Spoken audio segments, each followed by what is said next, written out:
Hello and welcome everybody. Today in geometry, we will start a new chapter, chapter 11, which is going to be on areas of polygonal regions. So we are now going into the second semester where majority of what we're going to be doing is going to be not proof based, but rather more math based or arithmetic based and algebra based. So, strap down and hopefully, this is going to be something that can be a little bit easier for you because it's kind of like related to what you did before in sixth grade, seventh grade, and so forth. All right, so to get some of the more nitty gritty stuff out of the way first, before we get into like the formulas, that's what I need to kind of define for today. So we're going to be covering two sections for right now because the first section is kind of like the nitty gritty stuff that we're talking about, and then the section number two afterwards is defining the areas and how to figure out what those formulas are going to be. Okay, so first of all, I need to kind of define some of the formal definitions over here, okay? So the first few definitions that we're looking at would be a triangular region. And a triangular region is defined as the triangle unioned or the unioned with the interior. So for example, if you have a triangle over here, when I ask for the triangular region, then that means it's the triangle itself. And in addition to that, all of the space that is inside over here. Okay, so that is going to be a triangular region. Now, the next one afterwards would be what is a polygonal region. And a polygonal region is basically a combination of all of those triangular regions where two or more triangles are going to be joining sides. So what that means is basically kind of the same thing as the triangular region, but a polygonal region is just looking at it with a polygon. The reason why we say it's a combination of the triangular region is, well, if I build any kind of polygon, let me just kind of build it over here on the side. So here, maybe I have 1, 2, 3, 4, 5, 6 side over here, like a hexagon. Any kind of polygonal region, it basically consists of a whole bunch of triangles. And so if I were to maybe like draw this part right here and draw this part right here and draw this part right here, you can see how there are four triangular region that makes up this polygonal region. And so when I combine all of those triangular regions, that's going to give me this polygonal regions then as a result. So then that means we're going to go ahead and add up this part and add up this part and add up this part and then add up this part then. Okay. All right, so the next part after that, we're going to be now define, or actually not define, but look at something called postulate number 19, which is pretty minor for the most part, but it's something that's going to help us build something in a little bit. The area postulate. So to every polygonal region, there exists a number that is greater than 0. So now this is where we're going to get into the idea that if you have a region that's either a triangle or some sort of polygon, there is going to be a numerical value that we can assign to it, just like with the angle or the length of a segment, okay, or measurement of an angle. So this is what we're going to start in. So the next part is then now we define what is that numerical value representing. So that is going to be the area then. Okay, so the area is the number assigned to that polygonal region denoted as A of R. So whenever you see this notation of A of R, that means that we're looking for the area. And the area would then be given a numerical value, which will tell you, how big or how small it is. Now, one thing that you should note is that whenever somebody says that, hey, find the area of that triangle, technically it's kind of wrong because the area of a triangle is defined by just those three segments union with each other. What you're really supposed to say is that you're supposed to find the area of the triangular region or the polygonal region and so forth. It has to be some sort of region. So, just for clarification in this case. So here, now let's go ahead and define, let's go ahead and look at a few more postulates, and then afterward we can go ahead and start defining or trying to discover those formulas that we want to use. So first, postulate number 20, which is called the congruence postulate. It says that if you have two or more triangles that are congruent to each other, then they have the same area then. So hopefully that's pretty straightforward for the most part. If I have two triangles that are congruent to each other, then this postulate says that their area is going to be the same thing. Okay. The next one after that says that postulate number 21, oops, using the wrong pin. Postulate number 21 says the area addition postulates. So the area, if it's broken down into two regions, I can go ahead and add one area of the one region, add it with the area of the other region then. Where region 1 union with region 2 is going to be region R. So for example, right, if I have like say this quadrilateral over here on the right hand side, I am going to break this into two parts. If I call that this region is going to be region 1 and then this is going to be region 2, if I find the area of region 1 and then I add it with the area of region 2, then that is going to give me the entire area of this entire region then. So that whole thing, that is going to be A of R then. Okay, so it's literally just like the angle addition postulate or the segment addition postulate, all those postulates that you had before in the first semester. Now, the last postulate that we're going to look at is postulate number 22, which is the unit postulate. So this is now going to be the beginning of where we're going to build everything. So the area of a square region is the square of the length of the edges. So this is basically telling us that if we have a square, right, and then this is going to be length E over here and length E over here. And remember, this is a square. So that means we have 4 right angles and then all these sides are going to be congruent. Then the area is going to be equal to E squared in this case. So that's going to be postulate number 22. So now with everything that we have defined and also as postulates, now we can go ahead and build all of our, I guess, formulas then that we've all taken granted for in the past. So here in the first one, let's take a look at theorem number 11. So from here on out, I basically kind of like, wrote everything in green over here to indicate that those are the formulas that you're going to be using and probably going to be the more important parts of these for this entire section then. Okay, so here's the first one then. The area of a rectangular region. So in this case, I want to find what is the area of a rectangle, which is defined as the base times height. Now, first, what I'm going to do is I'm going to go ahead and draw a rectangle over here. So this is going to be my rectangle. And if you remember, a rectangle has 4 right angles, and then we have the bottom part, which is length, we'll call B, and then the height, and then the side over here, we'll go ahead and call H then. And technically, this is H and this is B because it's a parallelogram. So the area in this case is supposed to be B multiplied by H according to my theorem. So let's go ahead and prove that on the side, and we're going to prove it algebraically. So what I'm going to do is I'm going to go ahead and draw a square because that's the only thing that I can really depend on. So on the right hand side, you'll notice that I have a square.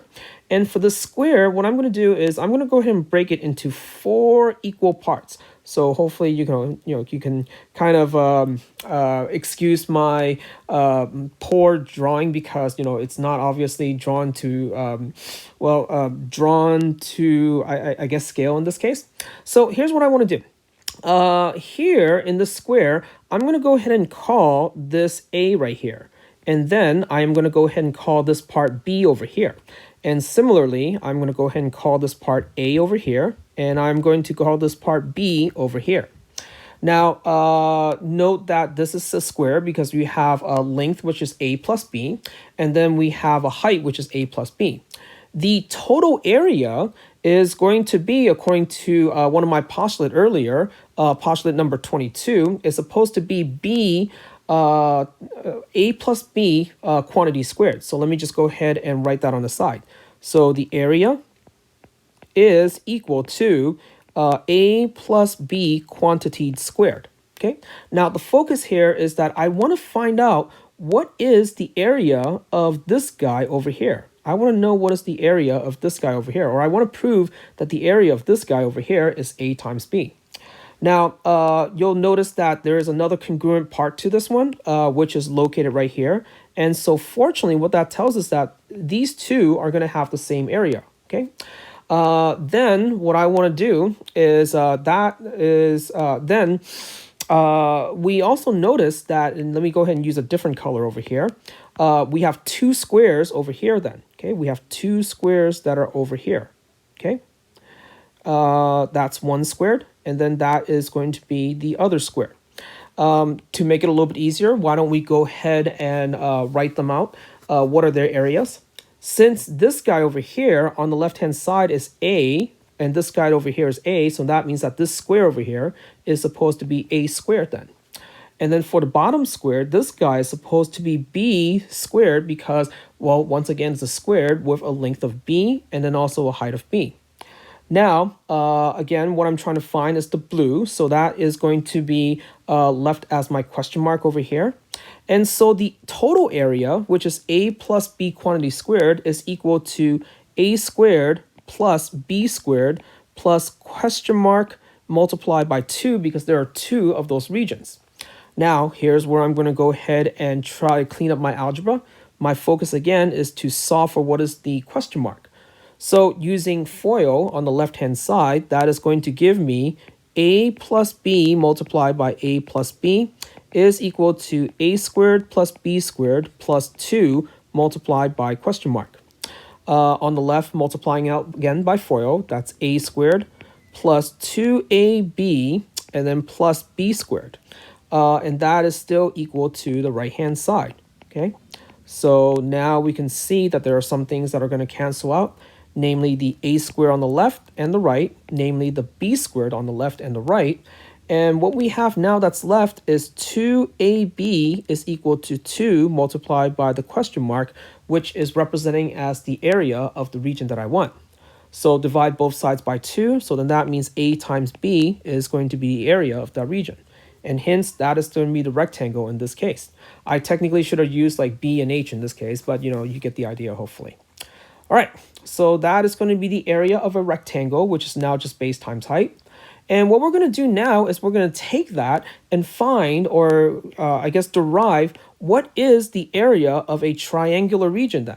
Well, we all know by the area is supposed to be equal to 1/2 base times height. So what we're going to do is we're going to go ahead and try to derive that formula according to what we know. So first, let me go ahead and draw a rectangle that is over here on the right-hand side. So here, I'm going to have, let's say that this is going to be my B, which is the base, okay? And then the height, which is going to be represented as H, is going to be over here. So that is going to be corresponding to this part over here, which is the altitude, okay? So I need to show that this region, the area, is supposed to be equal to, let me go ahead and change it. I need to show that this area of this region is going to be equal to B times H times 1/2 then. Okay, so the way we're going to do this one is we're going to work off the previous theorem. What I want to do is I want to build a rectangle out of this so you can see what is the area then. So let me go ahead and get rid of this part, and then let me go ahead and use a different pen. So here, if I draw the following, then you should be able to see that we actually have a rectangle that we can work off of. And to make things a little bit easier, what we can do is that we can go ahead and denote this little part over here as B1. And let me go ahead and denote this little part over here as B number 2, okay? So B1 plus B2 makes up the entire B. Now, from what we have, you can see that the entire region, right? If I ask for what is the area of that rectangle, so the area of the rectangle is going to be equal to B1 plus B2 multiplied by H. Or if you want, you can say that it's B multiplied by H. But if you notice, the way that I've broken up the pieces, there are 2 triangles. Actually, there are 2 pairs of triangles that are going to be congruent to each other. So here, the triangle on the left over here, you'll notice that, actually, let me go ahead and see if I can use a different color pen over here. This triangle over here is going to be congruent to this triangle that is over here. So that means that they have the same area. And similarly, if I look at this triangle over here, that's going to have the same area as this triangle over here because they are congruent to each other. If you remember, there was a previous theorem or a previous postulate that we talked about where if you have 2 triangles, if they are congruent to each other, then they have the same area. So simply put, let me just kind of like, take everything and put it all together here. Let's see. So if this piece right here is the same as this piece right here, let's go ahead and call this like say A, and this is going to be A right here. And then if this piece right here is the same thing as this piece right here, let's say that area is B over here, then this area is equal to B right here. The total area is supposed to be equal to 2A plus 2B by looking at the area of the regions, the triangle regions that we have. But what I want is only the area of the triangle, which again is going to be this part over here. So what that means is I can just take what I have as an answer, and then if I want to find what is the total area of the triangle, then that is going to be take the whole thing 2A plus 2B and then divide it by 2 because we're going to half of it, then that means the area is going to be A plus B, which is the sum of the two triangular regions then. Okay, so there it is. That's going to be the area of a triangle. I'm pretty sure that could have been done easier, so that was probably my fault. Let's see. Let's try to see if we can make this one a little bit easier here. The theorem 11.4, which says the area of a trapezoidal region is supposed to be 1/2 times base 1 plus base 2 times the height. So here, let me just see if I can go ahead and draw that over here on the right-hand side. So here's your trapezoid, right? The base 1 that we're referring to is one of the base over here. And then we also have base 2 over here. That is going to be the other base. And then the height that they're referring to is going to be the altitude, the side that is going to be perpendicular to both. So the area of this region is supposed to be according to the formula that I have over here on the right-hand side. So that's going to be all of this then, okay? Well, here's what we can do for this one, okay? And I'm pretty sure this one's going to be a little bit easier than the previous one. What I'll do is I'll take this trapezoid and break it into two triangular regions. So that means we're going to break it up into this part over here, okay? So for the top part over here, you can see that that's a triangle. And for the area of that triangle, it's 1/2 multiplied by base 1 multiplied by height. Whereas for the bottom triangle over here, that is going to be 1/2 multiplied by base 2 multiplied by the height. And if you recall correctly from the very beginning of this section, we said that the total area is going to be the sum of those two because A1 plus A of 2 is equal to A of R from earlier. So the area of the trapezoid is going to be equal to 1/2 multiplied by base 1 times height plus 1/2 times base 2 times height. And from both of these expressions right here, both of these terms, I can factor out the 1/2 that they have in common, and I can factor out the h that they have in common. And if I do so from each one of them, what's left in the first term is going to be B1, and then what's left in the second term is going to be B2. And there is going to be our formula then, okay? So there it is. That's going to be the area of a trapezoid, okay? Okay. Almost finishing it up over here. Let's see. Theorem 11.5 is the area of a parallelogram region. So the area of a parallelogram is supposedly going to be area is equal to base times height. So first, let me go ahead and draw a parallelogram over here on the right-hand side. So this is going to be your parallelogram. The base that I'm referring to is obviously going to be the bottom part right here. So that's going to be my base. And the height, now this is where you have to be careful. The height, again, is always perpendicular to the base. It's not going to be the next adjacent side. So the height is going to be this guy over here. So that is going to be the height part over here. Well, I want to solve for the area of this thing. So I do believe that we can do exactly the same trick as we did with the trapezoid. And that same trick is to take this parallelogram and break it into two parts like so, okay? Two triangular regions. For this part over here, this area is going to be 1/2 multiplied by base times height. So that's the area of that triangular region. Now for this triangle over here, well, it's going to be also 1/2 base times height. The base that we're referring to is this part, which is also the same length as the base for the other triangle, because if you remember, a parallelogram, they have the same two pairs of opposite sides of a parallelograms are congruent to each other. Whereas the height is still going to be the same thing. So that means that the area of this triangle, triangular region, is also 1/2 base times height.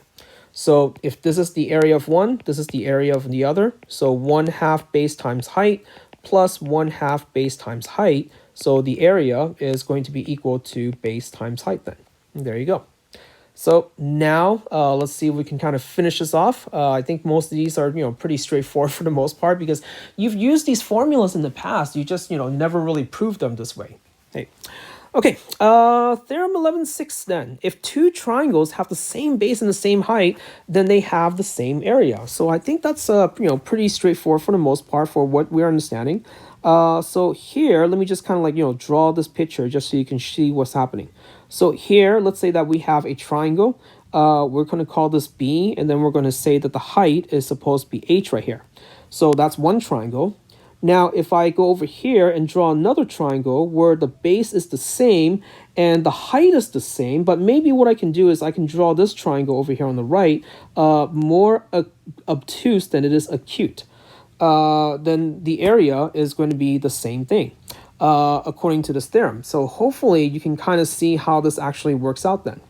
The way that we can prove this is by drawing the rectangles that we had before. So for example, over here, you can see that I can draw this guy, and then we can see that, oh, we have the same rectangle. And then over here, we can go ahead and draw a rectangle, and then we can see how this actually works out as well. Now, that's option number one. Option number two is maybe we can take the rectangle, maybe we can take the triangles and break it into two triangular regions then. Either way, you should be able to prove that they actually have the same area then. So I want to leave the proof for you guys for theorem 11.6 to try to do on your own because, I want to see, what you guys can create out of this. Okay. All right. So finally, for the last one over here, theorem 11.7, it says that if two triangular, let me use this. If two triangles have the same altitude, which is the height, then the ratio of their area is equal to the ratio of their base. Okay, so this is going to be a little bit more unique then, okay? So let me go ahead and draw what I mean by that. So let's say again, we have a triangle over here on the left, and let's say that for the other triangle over here on the right, it's going to look something like this then. Okay, so you'll note that the height is going to be the same in this case. We'll go ahead and denote it as H for both of those triangles. So their base, you can see that's going to be different. Let's go ahead and call this B1 for the base of the first triangle. And let's go ahead and call this B2 for the base of the other triangle. What I need to do is I need to show the ratio of their area is equal to the ratio of their base. Well, let's go ahead and start with the ratio of their area, okay? So let me go ahead and say that this guy right here is going to be A1 for the first triangle. The area of A1 is going to be equal to 1/2 base 1 multiplied by the height, okay? So that's the area of a triangle. And what I want to do is I want to also find what is the area of the other triangle. For the other triangle, that is supposed to be 1/2 multiplied by base 2 multiplied by the height. Now, according to this theorem, what I need to do is I need to take the ratio of their area. Okay, I need to take the ratio of their area. Then the ratio of their area. So the ratio of their area means that I'm going to take one and divide by the other.